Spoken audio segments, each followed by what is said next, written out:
प्रभु जी, हम आपको धन्यवाद करते हैं, आपकी तारीफ़, आपकी बड़ाई, आपकी महिमा हो प्रभु, आपका आदर, मान, सम्मान हो प्रभु। आज इस वचन के द्वारा हम सभी से बोलना और बातचीत करना। जो आप चाहते हैं आप हमें सिखाना, जो आप चाहते हैं बुलवाना, जो आप चाहते हैं समझाना और सिखाना, करेक्ट करना परमेश्वर, परफेक्ट करना परमेश्वर हमें। क्योंकि तेरा कलाम कहता है जो वचन में नहीं चूकता वही तो सिद्ध है। हमें सिद्धता में लेकर चलना प्रभु। हम आपको धन्यवाद देते हैं। आपका अनुग्रह हम सभी की ज़िंदगी में हो। पवित्र आत्मा जी, हम आपकी मदद और सहायता को चाहते हैं, हम पर अनुग्रह कीजिए। आपने कहा जो तुझे बोलना होगा उसी समय बतलाया जाएगा। बोलने वाला मनुष्य नहीं वरन परमेश्वर का आत्मा होगा। आप बोलना प्रभु, आपको धन्य कहते हैं। प्रभु यीशु के नाम से हम मांगते हैं। आमीन। जय मसीह की। Bless you all. खुदा आप सभी को बहुत ब्लेस करे, बलवंत करे। आगे बढ़ेंगे। एक वचन है, मैं अभी कल परसों के आस-पास एक वचन पढ़ रहा था यिर्मयाह का 5 अध्याय।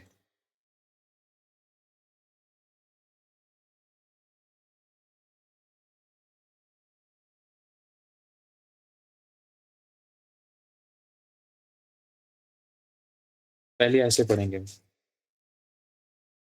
यरूशलेम की सड़कों में इधर-उधर दौड़कर देखो, उसके चौकों में ढूँढो, यदि कोई ऐसा ऐसा मिल सके जो न्याय से काम करे और सच्चाई का खोजी हो, तो मैं उसका पाप क्षमा करूँगा। यहाँ पर एक कंडीशन है, परमेश्वर किसका पाप क्षमा करेगा? परमेश्वर यहाँ पर कुछ चीज़ अपने लोगों को समझाना चाह रहे हैं और कुछ शिक्षा प्रदान करना चाहते हैं वो, ताकि किसी भी व्यक्ति से अगर कोई गुनाह हो भी गया, तो उसको क्षमा के लिए अपने हिस्से का क्या काम करना होगा। किसी प्रकार का कोई भी गुनाह हुआ, हमारा परमेश्वर हमेशा क्षमा करता है, लेकिन उसके तरीके हैं कुछ। देखो, लिखा है यरूशलेम की सड़कों में इधर-उधर दौड़कर देखो, मतलब परमेश्वर कह रहा है यरूशलेम की सड़कें। मतलब अगर इसको आसान शब्दों में देख समझें, तो परमेश्वर का वचन हमें सिय्योन भी कहता है। हम सिय्योन भी हैं, सिय्योनियों भी हैं, स्वर्गीय हैं। और जब यरूशलेम की इज़राइल की बात आती है, तो कहीं न कहीं वहाँ पर इज़राइलियों का ज़िक्र ज़रूर होता है, मतलब विश्वासियों का ज़िक्र ज़रूर होता है, मतलब जो यीशु पर विश्वास करते हैं, उनका ज़िक्र ज़रूर होता है। तो यहाँ बात हो रही है यरूशलेम की। यरूशलेम पे किसको ढूँढने की बात हो रही है? इधर-उधर दौड़कर उनको देखो, किनको? विश्वासियों को, जो यहोवा को जानते हैं। उनको ढूँढ कर देखो, उसके चौकों में ढूँढो, यदि कोई मतलब परमेश्वर एक बात यहाँ कहना चाह रहे हैं, यदि कोई मिल सके, कौन? प्रभु के वचन को जानने वाला एक ऐसा व्यक्ति जिससे गुनाह हुआ है। मतलब ये हम सभी के विषय में बात हो रही थी एक तरीके से। हम सभी लोग प्रभु के वचन को जानते हैं और हम सभी से गुनाह हुए हैं। लेकिन इस कंडीशन में परमेश्वर हमसे कहता है, लेकिन इनमें से भी ढूँढो, देखो, सड़कों पर जाओ, पहाड़ों पर जाओ, जो मेरे नाम का भय मानते हैं, जो मेरे नाम पर विश्वास करते हैं, उनसे भी गुनाह हुए हैं, लेकिन उनमें से भी कुछ लोग ऐसे हैं, जो सच्चाई के साथ नहीं चलते हैं, जो न्याय से काम नहीं करते हैं, सच्चाई की खोजी नहीं है। इसलिए परमेश्वर ये वाली बात आसान शब्दों में अगर हम देखें तो लिखा है, यरूशलेम का पाप, इसका हेडिंग है। देखा मिल सके जो न्याय से काम करे और सच्चाई का खोजी हो, तो मैं उसका पाप क्षमा करूँगा। तो मतलब परमेश्वर एक बात कहता है, पुराने नियम में इतिहास की पुस्तक में लिखा है, यदि मेरी प्रजा के लोग जो मेरे कहलाते हैं, यदि वो अपनी बुरी चाल से फिरे और दीन होकर मेरे दर्शन के खोजी हों, तो मैं स्वर्ग से सुनकर उनका पाप क्षमा करूँगा, उनके देश को ज्यों का त्यों कर डालूँगा। प्रभु एक बात कह रहा है, यदि मेरी प्रजा के लोग, यहाँ पर अन्य जाति की तो बात ही नहीं हो रही है। जब प्रजा की बात होती है, तो मसीह की प्रजा की बात होती है, जो यीशु के लोग हैं। आज ये वाली बातें हमारे मध्य में क्यों आ रही हैं? इन बातों का हमारे मध्य में आना, ये बातें आपके और मेरे करेक्शंस के लिए हैं। हम बहुत से एरियो के अंदर परमेश्वर से सॉरी तो बोल देते, लेकिन अपने कामों में बदलाव नहीं करते। ये बात मेरी करेक्शन के लिए भी थी और आपके लिए भी थी। लिखा है, देखो, विश्वासी लोगों में से तुम्हें अगर कोई ऐसा बंदा मिल जाए, जो फिर दोबारा से अगर गलतियों को मानकर न्याय से काम करता है और सच्चाई के साथ अगर उसका खोजी होता है, सच्चाई का खोजी होता है, सच्चाई के साथ चलता है, तो यहाँ पर एक कंडीशन आ रही है, तो का मतलब है कि अगर करेगा, तो मैं उसका पाप क्षमा करूँगा। लिखा है, यद्यपि उसके निवासी यहोवा के जीवन की शपथ भी खाएँ, तो भी निश्चय वे झूठी शपथ खाते हैं। परमेश्वर अब कमियाँ गिना रहा है। अगर वो मेरी शपथ खाते भी ना मेरे को जानने के बाद में, कि हाँ यीशु मसीह की कसम, यीशु की कसम मैंने ये काम कर दिया, यीशु की कसम, झूठ नहीं बोल रहा, यीशु की कसम, जीसस की कसम, प्रभु की कसम, बाइबल की कसम। ये कसम इंसान को भस्म ना करे। हमें ध्यान रखना है कि लिखा है, यद्यपि उसके निवासी यहोवा के जीवन की शपथ भी खाएं तो अभी वे निश्चय झूठी शपथ खाते हैं और परमेश्वर झूठों से घृणा करता है। इसीलिए प्रभु कहता है तुम्हारी बात हाँ की हाँ, तुम्हारी बात ना की ना हो। हालेलुया। लिखा है तो भी निश्चय वे झूठी शपथ खाते हैं। उनको पता है कि मैं जीवित परमेश्वर हूँ, झूठों से घृणा करता हूँ और मैं विलंब से क्रोध करने वाला परमेश्वर हूँ और मैं भस्म करने वाली आग भी हूँ, दया का धनी भी हूँ। लोगों को पता है कि मैं दया का धनी हूँ, क्षमा करने में मतलब बहुत तेज हूँ, दया का सागर हूँ, फिर भी मेरी दया का लोग गलत फायदा उठाते हैं, मेरे नाम का अपमान करते हैं, अनुचित रीति से मेरा नाम लेते हैं, क्योंकि मेरे नाम के साथ दया भी जुड़ा है ना, इसीलिए वो तो माफ कर देगा। लेकिन लिखा है हे यहोवा क्या तेरी दृष्टि सच्चाई पर नहीं, तूने उनको दुख दिया परंतु वे शोकित नहीं हुए, तूने उनको नष्ट किया परंतु उन्होंने ताड़ना से भी नहीं माना, उन्होंने अपना मन चट्टान से भी अधिक कठोर किया है, उन्होंने पश्चाताप करने से इनकार किया है।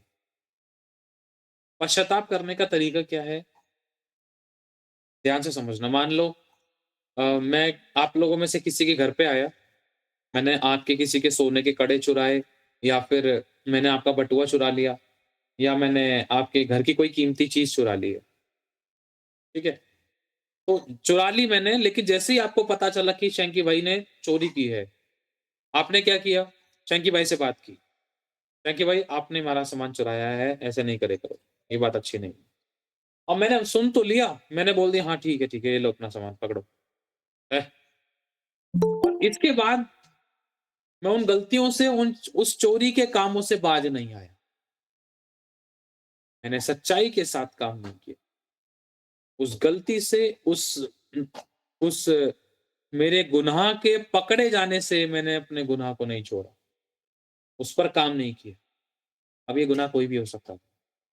चोरी हो सकता था, व्यभिचार हो सकता था, घमंड हो सकता था, लालच हो सकता था, क्रोध हो सकता था, किसी को नीचा दिखाना हो सकता था। ईर्ष्या, नामाफ़ी की बातें, विरोध और जलन की बातें और क्रोध की बातें, कोई भी बातें हो सकती थी, जिसको हमें छोड़ने के लिए प्रयास करना है। और प्रभु का वचन ये नहीं कह रहा तुम एक बार में ही चंगे हो मतलब एक बार में ही तुम शुद्ध पवित्र हो जाओगे मेरे समान, नहीं। प्रभु कहता है मैं स्वयं तुम्हें शुद्ध, सुरक्षित और पवित्र करूँगा। प्रभु का वचन ये भी कहता है तुम अंश-अंश करके बदलते जाओ। प्रभु का वचन ये भी कहता है कि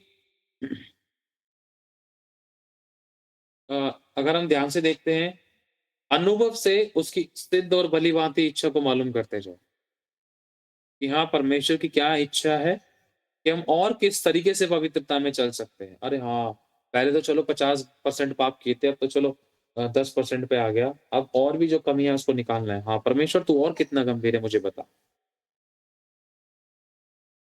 मैंने सोचा ये लोग तो कंगाल और अबोध ही हैं, क्योंकि ये यहोवा का मार्ग और अपने परमेश्वर का नियम नहीं जानते। यहाँ लिखा है फिर मैंने सोचा यिर्मयाह कह रहे हैं कि मैंने सोचा कि ये लोग अनजान हैं, शायद पाप के बारे में इनको जानकारी नहीं है, गलती गुनाहों के बारे में जानकारी नहीं है। लेकिन इनसे ये गलतियाँ जो हुई हैं, लेकिन इनको ये तो पता है कि सच्चाई क्या है, झूठ क्या है। ये दूध पीते बच्चे तो हैं नहीं, है ना? इनको ये सारी चीज़ें पता हैं कि क्या बात परमेश्वर को अच्छी लगती है, नहीं लगती। इन्होंने वचन भी जाने, नियम भी जाने, परमेश्वर के काम भी जाने कि उन्होंने इज़राइल के साथ क्या व्यवहार किया, फ़िरौन के साथ क्या व्यवहार किया। दुष्टों की आशा वो पूरी होने नहीं देता, धर्मियों को वो तृप्त करता है। वो किसको सपोर्ट करता है, किसके विरोध में खड़ा होता है, लोगों को पता है। चलो मान लो ये बात भी नहीं पता कि परमेश्वर इतना सच्चा, गंभीर, न्यायी है, वो ध्यान देता है। लेकिन जब उन लोगों के साथ खुद के साथ धोखा और चोरी होता था, तब वो क्यों किसी के खून के प्यासे होते थे? जब खुद का अगर बटुआ खो गया, किसी ने बटुआ चुरा लिया, तो खुद क्यों कह रहे हैं कि उसने चोरी कर ली?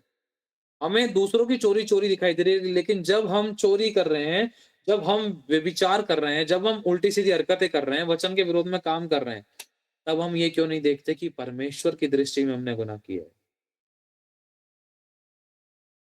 यिर्मयाह कह रहे हैं कि मैंने सोचा, सोचना।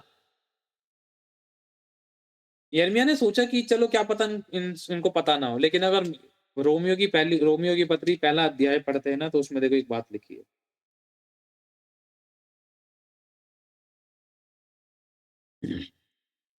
18 से, मनुष्य जाति का पाप। परमेश्वर का क्रोध तो उन लोगों की सब अभक्ति और अधर्म पर स्वर्ग से प्रकट होता है, जो सत्य को अधर्म से दबाए रखते हैं। सत्य पता है, लेकिन फिर भी अनजान बन जाते हैं और अधर्म से उसको दबा देते हैं। इसीलिए कि परमेश्वर के विषय का ज्ञान उनके मनों में प्रकट है, क्योंकि परमेश्वर ने उन पर प्रकट किया है उसके अनदेखे गुण, अर्थात उसकी संतान सामर्थ और परमेश्वरत्व जगत की सृष्टि के समय से उसके कामों के द्वारा देखने में आती है। मतलब परमेश्वर से जगत की सृष्टि से ही एक इंसान के कामों को देखता है, इग्नोर नहीं करता है लोगों के कारनामे। और परमेश्वर ने अपनी व्यवस्था भी मूसा को दी थी और कहा था यही जातियों में, इजरायलियों में, उनके वंश में इन्हीं चीजों का प्रचार करना, यही बातें तुम और तुम्हारे पोते परपोते सीखे, इनको मानना और अपने बालकों को सिखाना, वो इन्हीं पर चलते पाए जाएंगे, तो ये प्रतिज्ञाएं उनके वंश तक मैं पूरी करूंगा। वो जान लेंगे कि मैंने तुम्हारे बाप दादाओं को कैसे छुड़ाया था। अगर वो नहीं जानेंगे तो नष्ट ना हो। लिखा है 21, इस कारण की परमेश्वर को जानने पर भी उन्होंने परमेश्वर की योग्य बड़ाई और धन्यवाद ना किया, परंतु व्यर्थ विचार करने लगे, यहां तक कि उनका निर्बुद्धि मन अंधेरा हो गया। निर्बुद्धि, निर्बुद्धि का मतलब समझते, निर्बुद्धि कौन होता है? निर्बुद्धि वो व्यक्ति है जिसके अंदर परमेश्वर का डर नहीं है, जो किसी भी गुनाह को करने के लिए कोई सोच विचार नहीं करता। आजकल जो हम केस सुनते थे न्यूज पे, ये किसके द्वारा होते हैं? क्रोध और निर्बुद्धिता के द्वारा। सबसे बड़े ये दो कारण होते हैं। कहाँ गया? अंधेर हो गया। अंधेर कौन करता है? इब्लिस। जिसमें परमेश्वर का डर नहीं है, तो वहां पर कौन काम करता है? इब्लिस का दोस्त तो बन जाता है फिर वो। और इब्लिस उसको सब प्रकार की ब्लेसिंग्स देता है और एंड में उसके प्राणों को खींच लेता है। समझ रहे हो? अधलोक ने अपना मुंह बेपरिमाण पसार रखा है। पहले वो देता है, अरे ना ना छोड़ खुदा को, अरे कोई नहीं, लोग कर रहे हैं, तू भी कर ले, थोड़े से क्या हो, सॉरी बोल दियो। दिखाता है थाली, दिखाता है ये सब मुझे दिया गया है, दंडवत कर, मेरे अधीन हो, मेरी बात मान। अरे कोई बात नहीं, थोड़ा सा झूठ बोलती चल जाएगा। और ऐसे लोग इतने खतरनाक अंधेरे में फंसते थे, जिनको निकालना बहुत असंभव सा होता था। उनको निकालने के लिए खुद उनकी जिंदगी में ना एक ऐसा हुक होता है जिसको सीधा करना होता है, क्योंकि जो हुक है ना वो उनको गड्ढे में फंसाए रखता है। वो हुक जो है वो टेढ़ा होता है। टेढ़ा समझ रहे हो? जिंदगी के अंदर से टेढ़ेपनों को खत्म करना है। अगर हमें हमें पता है सच्चाई की पहचान, हमें मालूम है कि परमेश्वर को क्या अच्छा लगता है क्या नहीं लगता, और हमें पता है फिर भी जानने के बाद भी अगर हम वो काम करें, तो परमेश्वर क्या करता है? छोड़ देता है।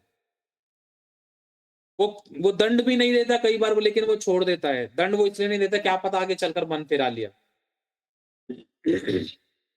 भला हो जाएगा।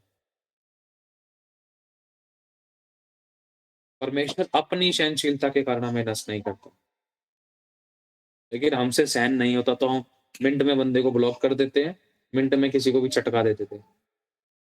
लेकिन परमेश्वर अपनी सहनशीलता के कारण हमें नाश नहीं करता। इतना सहन किया था उसने मूसा के टाइम पर, फिरौन को इतना सहन किया, छोटी बात नहीं है। ये एक ही दिन के काम नहीं थे सारे। 10 विपत्तियों को कितना लंबा टाइम लग गया था भेजने में। इतनी बार मूसा यहोवा के सामने आता था। ये नहीं कि एक ही दिन में ही सारी 10 की 10 विपत्ति भेज दी। बहुत कठोर हो गया था। समझ पा रहे हो? फिर बाद में एक नाश हुए थे वो लोग। उनका बप हुआ, तिस्मा नहीं हुआ। और बपतिस्मा मूसा और इज़राइलियों का हुआ, उस साल समुद्र में।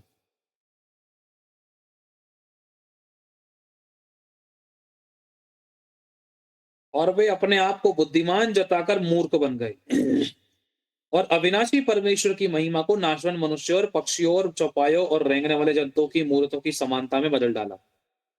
इस कारण ये चीज़ समझ रहे हो? एक छोटा-सा उदाहरण है हमारे पास। दूसरा राजा पहला अध्याय। परमेश्वर है ना, कुछ लोगों को कुछ भयानक चीज़ें हैं जिसमें परमेश्वर मतलब अपने न्याय को बहुत खतरनाक तरीके से उतारता है। अवसर वो देता है, लेकिन कुछ ऐसी चीज़ें जिसमें वो बहुत नफ़रत करता है। सच्चा न्यायी है, वो बहुत खरा है। हालेलुया!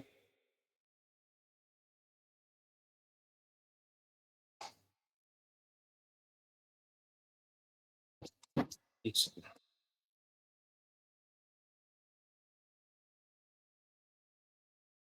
पवित्र शास्त्र में अगर हम पढ़ते हैं तो हमें कुछ बातें स्मरण आती हैं।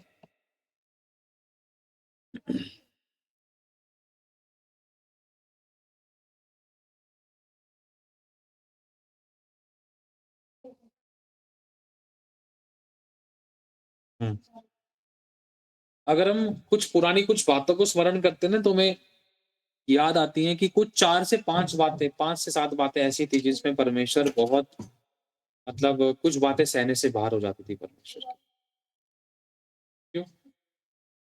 मतलब उसने बार-बार अवसर दिए, मौके दिए, चेतावनी दी, शिक्षाएँ दी, उसने परिणाम दिखाए, उस बुरे परिणाम भी लोगों के सामने आए, लेकिन फिर भी उन्होंने हठ किया। और जो हठ करता है वो अचानक नष्ट हो जाता है और उसका कोई भी उपाय काम नहीं आता। सुनो, सबसे पहला परमेश्वर को जानने के बाद एक इंसान जब मूर्ति पूजा करता है,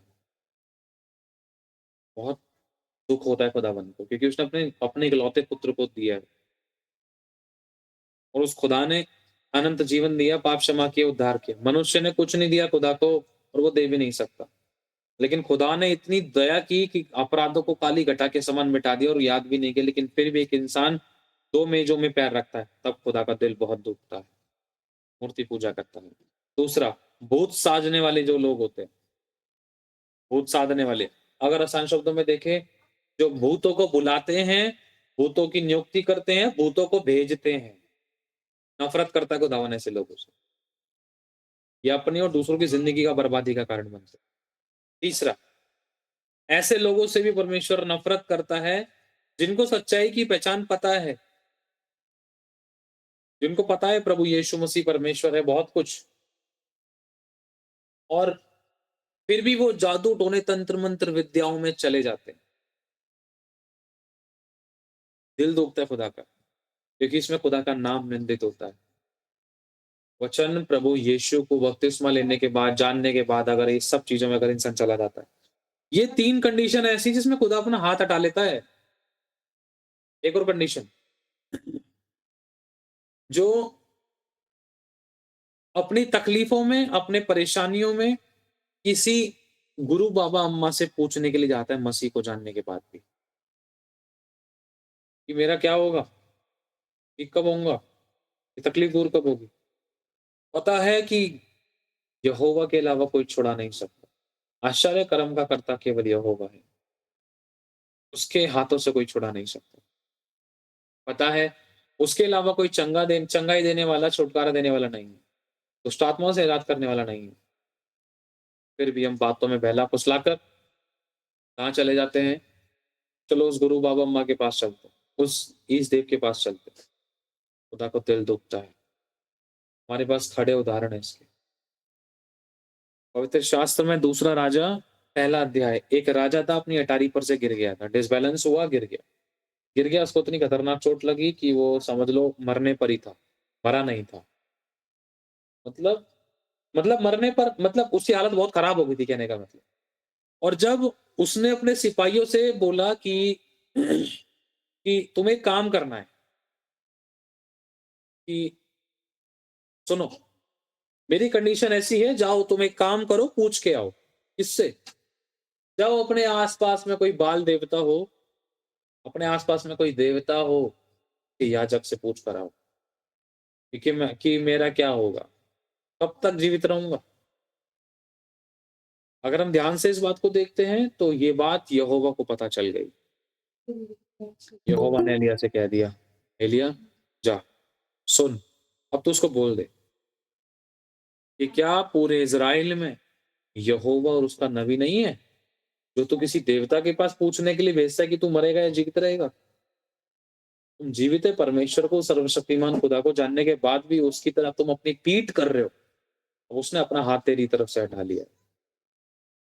तुम जिस खाट पर तू पड़ा है, पड़ा ही रहेगा, वरन मर जाएगा, कभी ना उठेगा। और ये वाली बात उसको कही गई, उस दिन में वो मर गया। उसने अपने सिपाही भेजे मरने से पहले कि जाओ। सिपाहियों ने बताया था कि अरे राजा, मालिक, एक व्यक्ति आया था, वो कह रहा था राजा ने बहुत बड़ी गलती कर दी है, यहोवा और उसके नबी के होते हुए वो किसी दूसरे देवता, दूसरे याजक के पास चला गया, किसी पुजारी के पास चला गया पूछने के लिए कि मैं मरूंगा या जीवित रहूंगा। यहोवा को ये बात अच्छी नहीं लगी। और फिर ये वाली बात राजा को उन्होंने बताई। राजा ने पूछा कि कैसा था वो? कमर में चमड़े का फेंटा बांधे हुए था, रोआर मनुष्य था, चादर पहने हुए था, ऐसा दिखता था, बुजुर्ग सा था, हाथ में लाठी लिए था। अच्छा, तो वो तिशबी एलिय्याह होगा। जाओ फिर एक काम करो, 50 सिपाही लेकर जाओ मेरे, और एक प्रधान लेकर जाना। लगभग 200 सिपाही, सॉरी, लगभग 100 सिपाही और 2 प्रधान, 102 लोग भेजे गए, और 102 के 2 भस्म हो गए।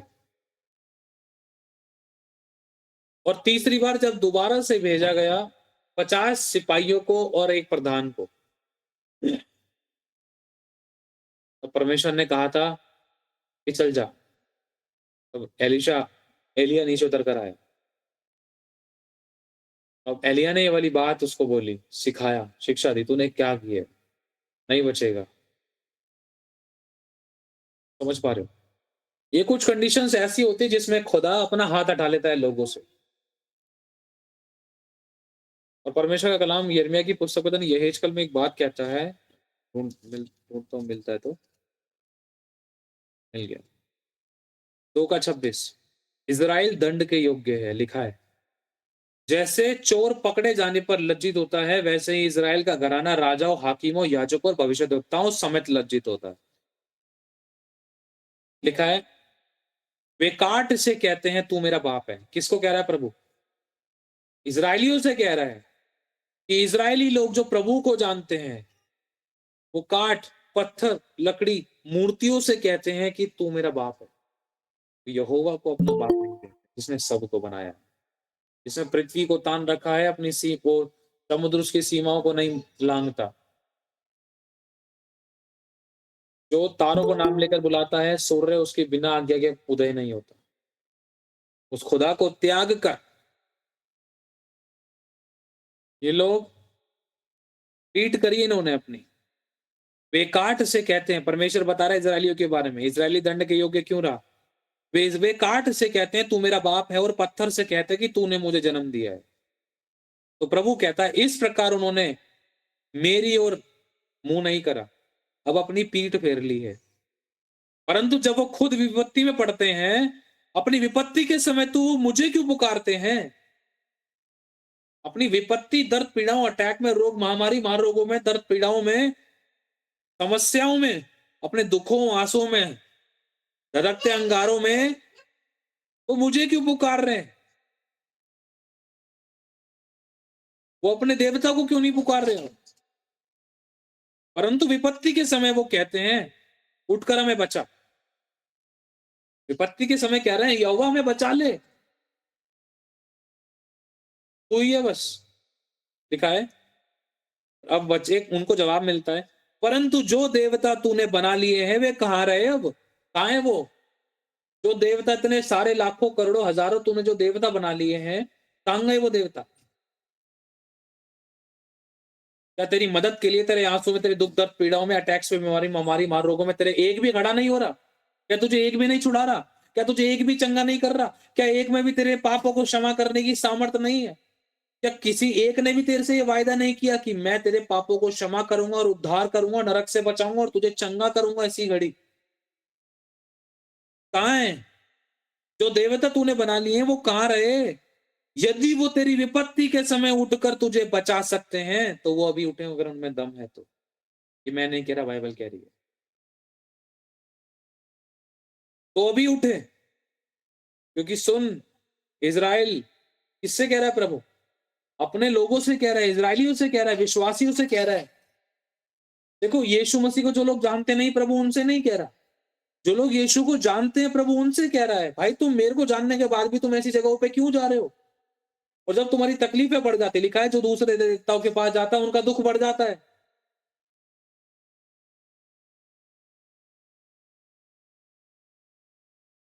तो भी लिखा है, क्योंकि ये हे यहूदा, मतलब इज़राइल के परमेश्वर के लोगों, तेरे नगर के बराबर, तेरे जितने नगर है ना, तेरे गली मोहल्ले आस-पास में, तेरे देवता भी बहुत है। समझ लो, जितने तेरे नगर नहीं है ना, तो इससे ज्यादा तो तेरे देवता हैं। अगर वो तुझे उठकर बचा सकते हैं ना, तो वो अभी उठे। मैं तुम्हें इसलिए नहीं बचा रहा हूँ क्योंकि तुमने मेरी तरफ अपनी पीठ कर ली है और अपना मुंह अपने दूसरे देवताओं की तरफ कर लिया, मुझे जानकर भी। मेरे जानने वाले लोगों, मुझ पर विश्वास करने वाले लोगों,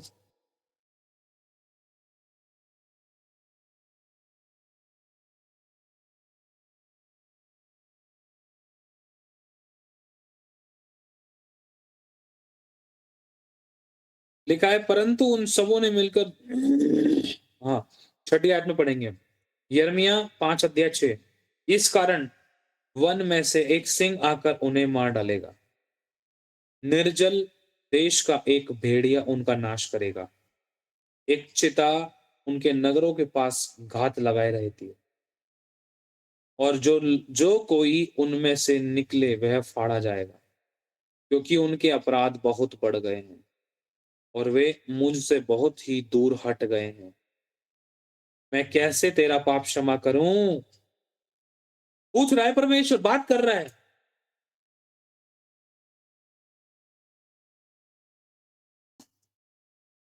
मैं कैसे तेरा पाप क्षमा करूं? तेरे लड़कों ने मुझको छोड़कर उनकी शपथ खाई है, जो परमेश्वर है ही नहीं। जब मैंने उनका पेट भर दिया, तब उन्होंने व्यभिचार किया। मैंने तेरे बाल बच्चों को, तेरे घरानों को, तुझे रोटी कपड़ा मकान दिया, तुझे प्रतिदिन की रोटी दी। ये नहीं तेरे को, तू झुग्गी झोपड़ी में रह रही, तुझे मकान नहीं दिया। तुझे सांस दी, तुझे जीवन दिया, तुझे रोटी दी। यह अनुग्रह उन अन्य जातियों पर नहीं हुआ, यह अनुग्रह इज़राइल पर हुआ है। आपको पता चला लखनऊ का मैटर कुछ? लखनऊ की जो मैंने न्यूज़ सुनी, तो एक सच में एक सीखने की बात बहुत उत्तम है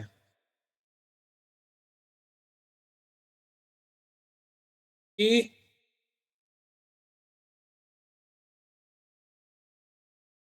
लखनऊ में लोगों के पास अब छत नहीं थी, पीने के लिए पानी नहीं था,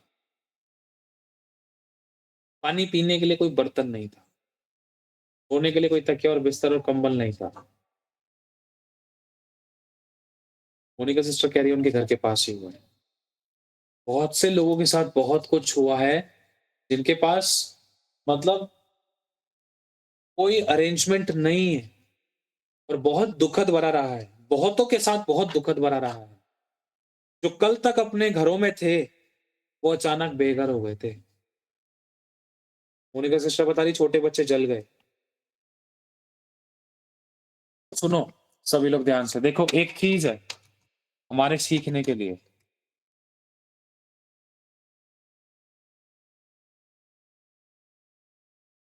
एक रियलिटी बता रहा हूँ। वो कल तक, परसों तक, कुछ दिन पहले तक वो झोपड़ी अपने घरों में थे, वो खुश थे, जैसे भी रहते थे कोई बात नहीं, लेकिन अपने घरों में थे। आज हमारे पास अपना घर है, पानी पीने के लिए बर्तन है, खाना पकाने के लिए प्लेटें हैं। उनकी प्लेटें, बर्तन भी जल गए, जिसमें खाया-पिया नहीं जा सकता। समझ पा रहे हो? और मेज़, कुर्सी, पलंग, उनके पानी पीने के रेफ्रिजरेटर, किसी के एसी था या नहीं था और किसी के कूलर, किसी के पंखे, समझ रहे हो? उनके पास क्या बचा है ध्यान से सुनना उदाहरण के तौर पर, सिर्फ़ वो कपड़े जो उन्होंने पहन रखे थे और उस समय जब वो बाहर निकल गए, भाग गए और जिनको पहले पता चल गया उन्होंने थोड़ा सामान बचा लिया होगा। क्या पता नहीं भी बचाया, लेकिन एक शिक्षा है वो चीज़ है हम सभी के लिए। अपने घर में देखो, जो भी आपको दिखाई दे रहा है इस समय, एक बार चक्कर मारो, घूमो, घर में देखो अपने, इधर-उधर मुंडी करो, आपके घर में अच्छे कपड़े दिख रहे होंगे, बर्तन पड़े दिख रहे होंगे, कोई नहीं फैलारा पड़ा है, कोई नहीं गंद पड़ा है, कोई प्रॉब्लम नहीं है। लेकिन उनके घर में तो वो भी नहीं है। आपके घर में सोफ़ा, कुर्सी, मेज़, पलंग, टीवी, पंखा, fridge, AC, cooler, washing machine, टुटंकी पंखा दिख रहा होगा कोई। चलो लाइट के बटन तो दिख रहे होंगे खट-खट, चलो जला लेंगे, गर्मी लग रही है, चलो पंखा चला लें। ये हमारे लिए शिक्षा है। जो हमने कभी पाया वो हमने कभी सोचा नहीं है और जो हमने सोचा है ना वो हमें कभी मिला नहीं है। बहुत बार हमारे साथ ऐसा हुआ। ये वाला बंगला मेरा हो जाए। लेकिन जिस घर में अभी रह रहे हो उसके लिए थैंक्स थैंक्स नहीं निकल रहा। ये प्लेन मेरा हो जाए। और जो हमें मिला है ना वो हमसे सँभाला नहीं गया। राज़ नहीं आती हमें वो ब्लेसिंग्स। जो खोया है ना एक इंसान ने वो याद आता है कि यार भले ही कैसी भी हमारी खाट थी, भले ही 2 जने सोते थे, झुकी हुई थी, चरमर करती थी, रस्सियाँ चुभती थी उसकी अपनी हमारी पीठ पे जब हम सोते थे।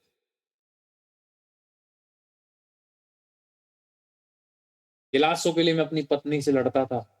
छोटे-छोटे गिलास है, प्लास्टिक के गिलास में पानी पिला देती है, अच्छे से बर्तन ला देकर, थाली भी ढम-ढम, ढम-ढम करती है, रोटी खाते हैं तो।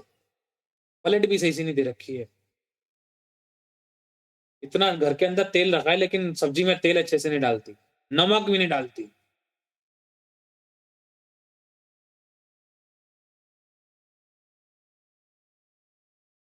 मैंने अपना सिलेंडर भर लिया है, मैं नहीं दे रहा तेरे को सिलेंडर, मैं नहीं दे रहा भाई। हाँ, मेरे को भी तो अपना खाना बनाना है।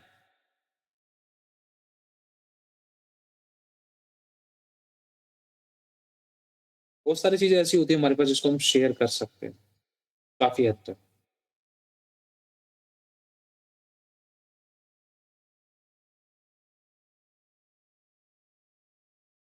कुछ भी अगर हमारे हाथ में नहीं था, वो सीरियसली बता रहा हूँ उसकी कदर हमें तब पता चलती थी।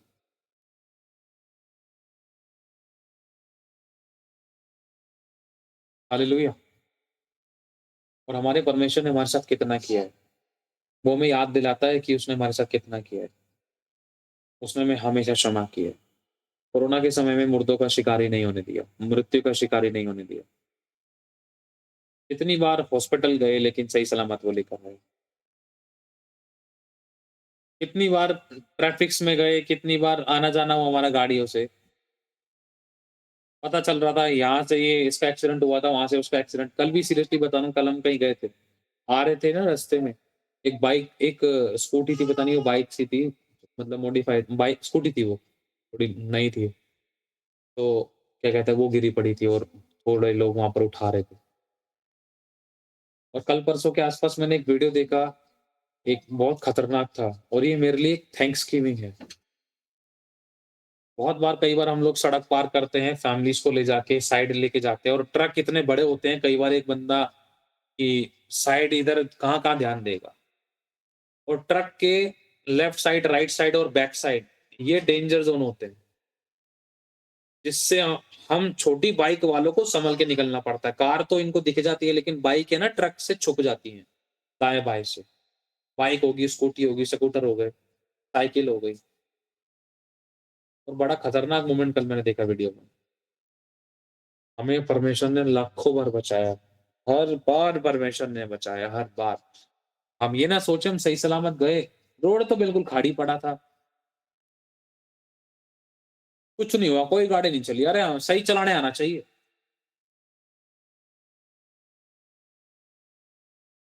हवा में कौन-सा ट्रैफिक होता है? जहाँ प्लेन उड़ता है। ट्रेन पर पटरी पर कौन-सा ट्रैफिक होता है? नौसिखिया बंदे नहीं बैठते उनमें, उनको चलाने वाले। पायलट नौसिखिया नहीं होते हैं। लेकिन फिर भी नहीं पता। अरे बंदे सोते-सोते खत्म हो जाते हैं। हम क्या अपनी ड्राइविंग पर भूल सकते हैं?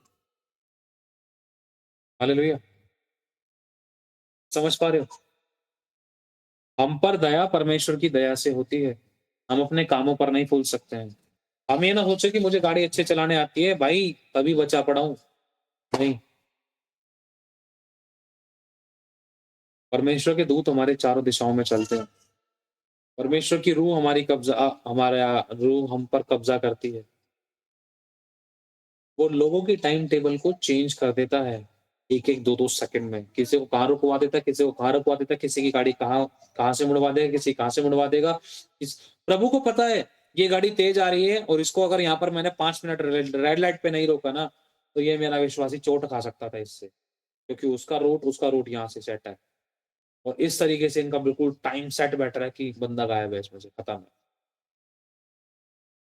हमारे परमेश्वर की बुद्धि अगम है।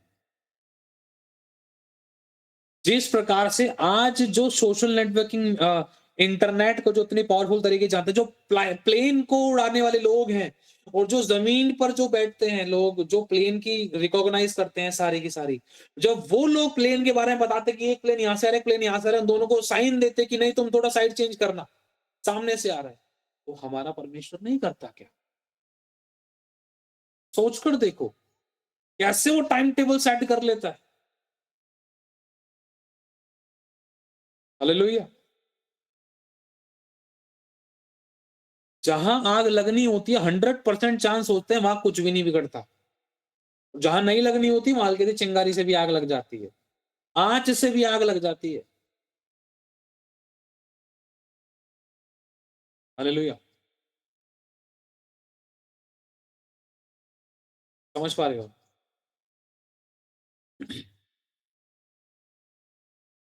हमारे खुदा ने हमारे साथ बहुत किया है, सिर्फ उसी ने किया है, क्योंकि प्रभु ने कहा तेरे सारे अच्छे और भले काम मेरे सामने किसके समान है? मैले और चिथड़ों के समान है। हम किस बात पर फूलते हैं कि परमेश्वर ये तो मैंने किया है, जितना तो मैं कर लेता हूँ, ये तो तेरा भाई कर लेगा, इस इंटरव्यू को तो तेरा भाई क्रैक कर लेगा, फिर तो तेरा भाई बिज़नेस चला लेगा, फिर तो मैं ये कर लूँगा, फिर तो मैं वो कर लूँगा। बस इतना सा बता दो, भाई खाना तो तेरा भाई अपने आप बना लेगा। अरे! बस थोड़ा-सा दिखा दो, अरे ऐसे ही बता दो, अरे तुम बताने की भी ज़रूरत नहीं पड़ेगी, मैं इतना दिमाग है मेरे अंदर, मैं बना लूँगी। अच्छा, सीरियसली बता रहा हूँ, हमारे इन वर्ड्स में भी चेंज होना चाहिए। पौलुस को किसी ने कहा था, पता नहीं पौलुस ने कहा था कि आने-जाने को लेकर, सोचो आने-जाने में भी पौलुस ने अपनी बातों में गंभीरता दिखाई थी। उस बात को मैंने नोटिस किया, यदि प्रभु चाहेगा तो हम वहाँ जाएँगे, प्रभु चाहेगा तो हम ये करेंगे। सोच कर देखो, वो वहाँ जा सकते हैं, वो काम कर सकते हैं, लेकिन फिर भी प्रभु को कह रहे हैं, प्रभु चाहेगा, द लॉर्ड नोज़, अगर खुदा की इच्छा है, खुदा जानता है कि हमें क्या करना है, तो हम वो करेंगे। समझ पा रहे हो? हालेलुया! समझ पा रहे हो?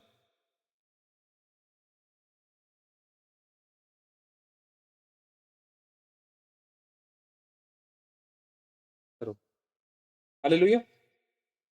लिखा है, मैं कैसे तेरा पाप क्षमा करूँ? तेरे लड़कों ने मुझको छोड़कर उनकी शपथ खाई है, जो परमेश्वर है ही नहीं। तो कहते हैं ना तेरा यीशु क्या कर लेगा? उनको नहीं पता है कि वो परमेश्वर को अपना बैरी बना लेते हैं और आपको नहीं, वो खुदा की आँखों की पुतली को छेड़ते हैं। और अगर आपके घरवाले ऐसे काम कर रहे हैं ना, तो वो आपके द्वारा बचे हुए हैं, ध्यान रखना इस बात को। प्रभु ने कहा था, यदि 50 विधर्मी होंगे ना, मैं पूरे देश को बचा लूँगा। आप प्रभु की दृष्टि में धर्मी हो। यिर्मयाह 5 का 7। आपके कारण अगर आपका पति, अगर आपके बच्चे, अगर आपकी पत्नी, अगर आपके घर के कोई भी मेंबर है, कोई भी, अगर आपके साथ ऐसा दुर्व्यवहार करते हैं, या आपका पति प्रभु को जानने के बाद भी, स्वाद चखने के बाद भी, या आपके खुदा का तिरस्कार करता है, दुर्व्यवहार करता है, तो आपके कारण बचे हुए हैं, ध्यान रखना। ये तो कब का न्याय परमेश्वर का प्रकट हो जाता। परमेश्वर भस्म करने वाली आग है। अवसर पे अवसर मिलते हैं। इस प्रकार से अय्यूब अपने बालकों के ब्याह पर बलिदान करता था। आपने भी बलिदान किए हैं, उनके ब्याह पर पश्चाताप किए हैं, क्षमाएँ माँगी हैं, आपने उनको माफ़ किया है। समझ पा रहे हो? वो बचे हुए हैं दया से। तो परमेश्वर ने कहा था यदि वहाँ धर्मी मिलेगा, 50 भी मिल जाएँगे तो मैं इस देश को नाश नहीं करूँगा। तो परमेश्वर की दृष्टि में आप एक व्यक्ति धर्मी हो, आपके गली मोहल्ले, अपने आस-पड़ोस के लोगों को बचाने के लिए।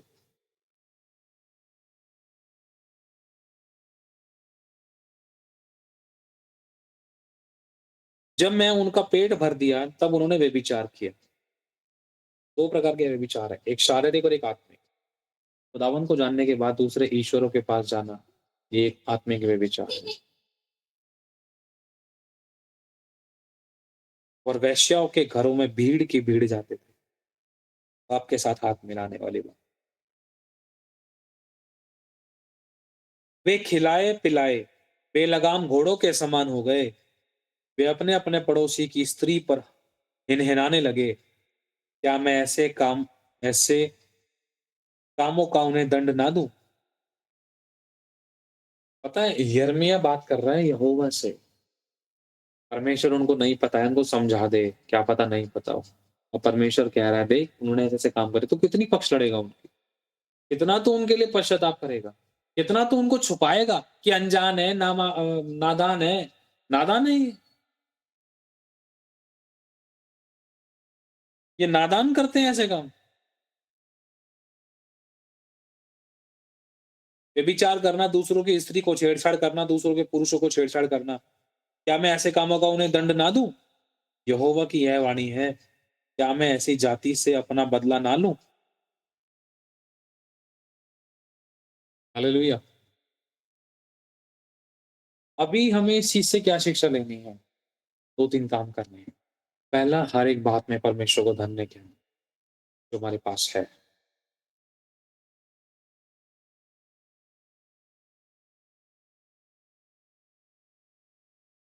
मेरी सिस्टर है, उसको एक सपना आया था, कुछ टाइम पहले। सपना आया था, पता नहीं दर्शन था। उसको पता चला एक व्यक्ति के बारे में, तुम्हें ना कोई बड़ी बहुत बड़ी चीज़ मिलने जा रही है। पता नहीं मेरी सिस्टर ने खुदाने के लिए कुछ कहा था। खुदाना मतलब खुदवाना, जगह की खुदवाई। तो कुछ बहुत मतलब बहुत बड़ी चीज़ मिलने वाली है। मिलेगी ना, उसमें से इतना तो मुझे देना।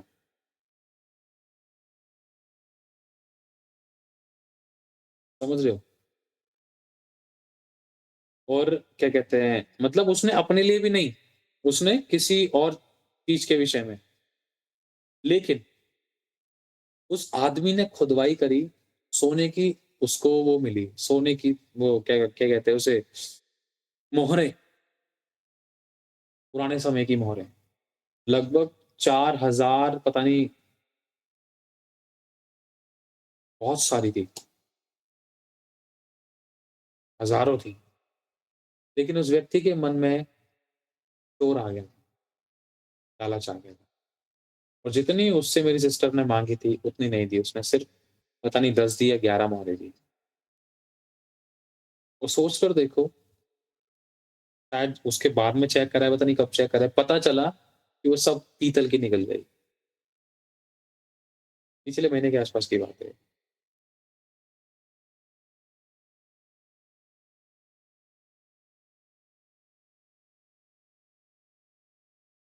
इंसान को बदलने में समय नहीं लगता।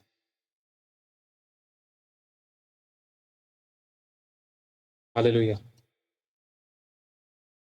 ये हम सभी के लिए एक शिक्षा है, जो हमारे पासेस में संतोष करे। जो हम वाचा बाँधते हैं, उसको परमेश्वर के निमित्त पूरा करने की प्रतिज्ञा कोशिश करनी। अपने और अपने बच्चों की चौकसी करनी है कि वो कोई गुनाह ना करें। अगर कर रहे हैं, तो उनको सिखाएँ कि तू एक गुनहगार है, गुनाह को मान। हम समय-समय पर हमारी बेटी को शिक्षा देते हैं। कई बार वो ज़्यादा बातें करती है ना, कई बार मज़े-मज़े में मतलब मज़ाक मतलब थोड़ा बचपन है उसके अंदर, छोटी है आपको पता है, साढ़े 4 साल की। क्या बोलते हैं उसको, उतावली-उतावली में कई बार उसके मुँह से ऐसे-वैसे शब्द निकल जाते थे। कई बार झूठ निकल जाता था उसके मुँह से कि डैडी जी, ये बटन तो मैंने है ना तब दबाया था, मैं ना आँख बंद थी ना मेरे से दब गया था। पता चल गया मैं ऐसे कैसे कर सकती हूँ और हमें मालूम है इसका हिसाब-किताब। मैं अपनी बेटी की बता रहा हूँ आपको। हम उसको ना at the time many times उसको करेक्ट करते हैं। बेटा ये झूठ बोला है आपने, सॉरी बोलो जीसस को। पहले उसको क्लियर कराते हैं और मेरी बेटी से मैं बोलता हूँ, "एली चलो सच बताना डैडी पिटाई नहीं करेगा। सच बताना, सच बताओगे तो कुछ नहीं कहेगा।"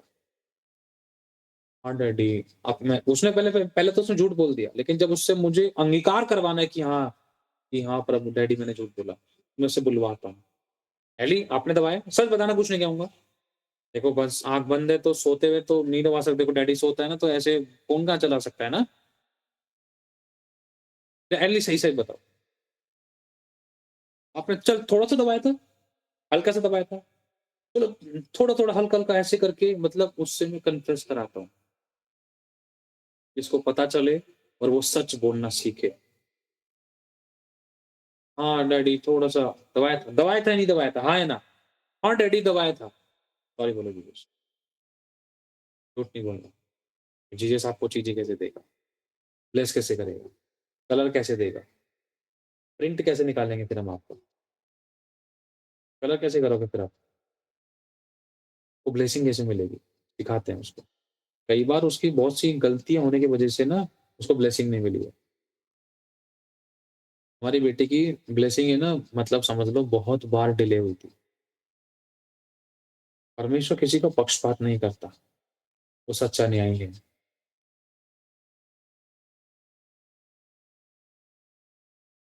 अगर आप अपने बच्चे को आज कोई कलर का डब्बा लाने की सोच रहे हो ना, अगर आपका बच्चा आपके साथ वफ़ादार नहीं है, तो रियलिटी में कई बार उसकी वो ब्लेसिंग डिले हो सकती है। आप सब ले आओगे लेकिन उस डब्बे को भूल जाओगे। आप जब वचन को जानने वाले लोग हो और अगर आप नहीं सिखा रहे हो, उदाहरण दे रहा हूँ मैं, ऐसा भी हो सकता था। आप अपने बच्चे को गलत सह दे रहे हो, झूठ बोल दिया, बुराई कर दी, चल कोई नहीं और परमेश्वर को पता चल रहा है, जो मैं इस बेटी को, इस बेटे को धन दे रहा हूँ, ये उसको यूँ ही ऐसे उड़ाने के लिए दे रहा हूँ और जब इसका बच्चा गलतियाँ कर रहा है, उसको करेक्ट नहीं कर रहा है, तो अब मैं इसी को नहीं दे रहा। अब मैं इसी का धन कम करूँगा, अब मैं इसी को कम ब्लेस करूँगा, ताकि इसके और इसके बच्चे के प्राण बचे। ये माँ-बाप तो मूर्खता दिखा रहे थे, अपने बच्चे को सही शिक्षा नहीं दे रहे, लेकिन मैं तो बुद्धिमान हूँ, ये दोनों ही मेरे बच्चे हैं, इनके प्राण में नरक में कैसे डाल सकता हूँ? कोई नहीं, मैं आगे से ही टूटी बंद कम कर लूँगा ना, तब ये खुद अपने बच्चे को बिगड़ने के लिए नहीं देगी पैसे, वो सिखाएगी, समझाएगी, शिक्षा देगी। मैं एक उदाहरण दे रहा हूँ, प्रभु कुछ भी कैसे भी कर सकता है।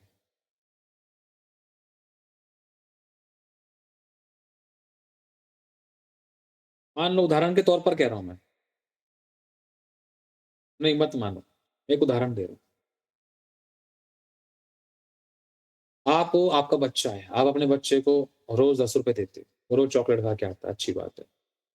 लेकिन कुछ दिन बाद उसने क्या किया, उसकी दोस्ती कुछ ऐसे लड़कों के साथ हो गई कि वो सिगरेट वग़ैरह देता है, चल तू ले पी ले। थोड़ी-सी सेकी दिखाने लग गया है, 10-10 रुपए, कई बार आपसे फिर ज़्यादा माँगे उसने और आपको पता चल गया, उसके भी कपड़ों से स्मेल आई है, उसके भी शक होने लग गया और जो शक था वो क्लियर हो गया। हाँ भाई, तो आप उसको दोगे या नहीं दोगे पैसे उतने? नहीं दोगे। दोगे तो चेतावनी के साथ दोगे या तो कम दोगे, लेकिन आप ऐसा खुला नहीं छोड़ सकते उसको। जब आप नहीं छोड़ सकते तो परमेश्वर कैसे छोड़ सकता है? हमारे हर गुनाह पर हमें वो इसलिए ब्लेस नहीं करता। प्यार वो हमसे बहुत करता है। ज़रूरत के समय पर वो मेंह बरसाता है। हालेलुया! एक छोटी-सी गवाही मैं देना चाहता हूँ आप लोगों को। कल मतलब बहुत सारी चीज़ों में बहुत चिंता कर रहा था, टेंशन ले रहा था। एक्चुअली इस 1 से डेढ़ महीने के अंदर है ना, इन दिनों हमारा बहुत खर्चा था। लगभग अगर मोटा-मोटा लगाएँ तो लगभग 30-40,000 के आस-पास का। और मैंने कहा गुन्नू लिख, डायरी ले, लिख, सब चीज़ लिख।